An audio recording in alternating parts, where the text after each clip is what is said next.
What is up, mathletes? So let's look at this example related to matched pairs.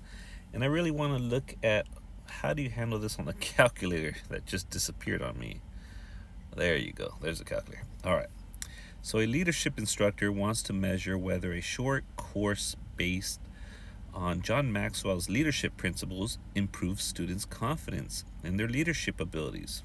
So, 8 students enrolled in the course were asked to rate their leadership confidence on a scale of 1 to 10 before the training.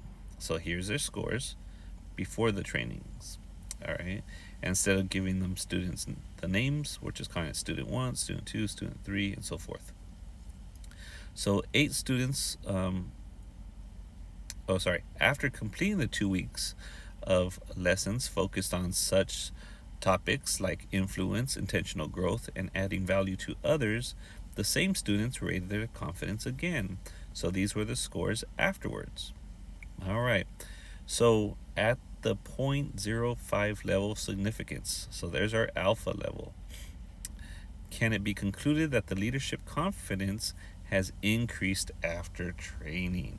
So we want to see, has there been an increase in confidence? So that's our goal. Okay, so whenever you have this idea is called match pairs. So like a before and after. So notice you have a person or a subject, and something's happening. You're taking some measurement before and after. It might be 2 types of drugs being administered to a person, and you might want to see their pain tolerance or their pain level before and after.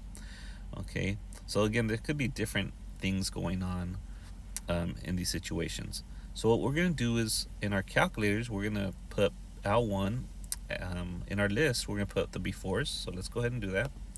So go to Stat, Edit, and you might have to zoom in if you're using a phone. So we'll do 4, let's see, 5, 3, 6, 5, 4, 7, 6. All right, and then list 2, we're going to go ahead and put all the after scores. So 7, 6, 6, 8, 7, 6, 8, 9. All right. And whenever you're doing this match pair test, what we really want to do is analyze the difference. So let's go ahead and L3, and notice I'm going to go to the top and I'm going to hit enter so that this L3 starts to blink. And what I'm going to do is I'm going to do second L1 minus second L2. So I'm going to do the before scores minus the after scores. And that's where I get this list of L3. And that's the list I'm going to analyze. And what I want to see, what I want to look at is I want to see, is there a difference? And I had notes here before, but it's all good.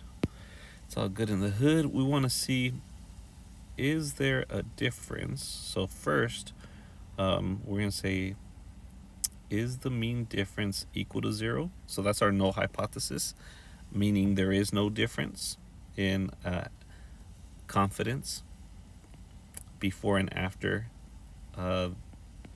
our workshops. And then for our alternate hypothesis, we want to see, has there been an increase? But notice, since we subtracted, I want you to pay attention to right here. For L3, we did L1 minus L2. So notice, the L1 scores, what we believe those to be the smaller numbers. So I'm going to say these are our smaller numbers in the before column. That's what we believe. And then our larger numbers in the after. And we're subtracting. So whenever you have a smaller number minus a larger number, you're going to get a negative number, which we say is less than 0. So that's how I know I'm going to look at the difference being less than 0 here. Okay, and that's going to be important, the direction, because if you don't have the direction down, that's going to change everything. All right, so, and again, what we're looking for is we're looking for the mean difference. That's a parameter um, we're looking at here. Okay, so let's go ahead and let's run our test using the process that I have down here for you.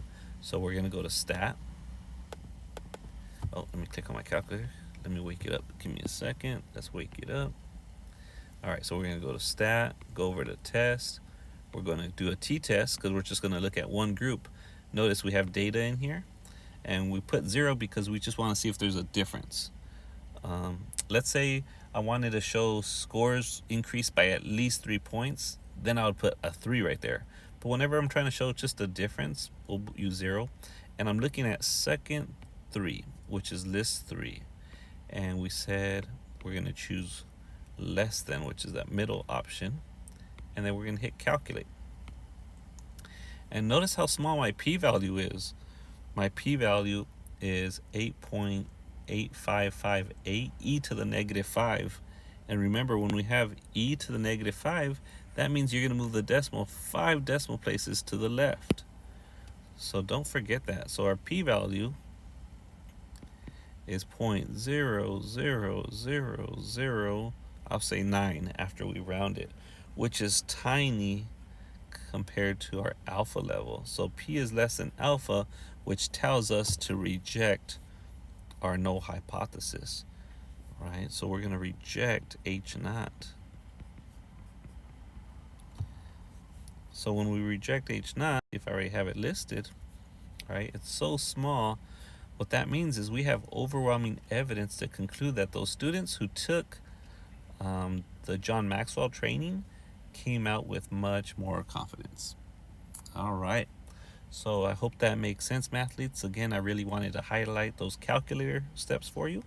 And I hope you're having a wonderful day. Talk to you soon. Peace.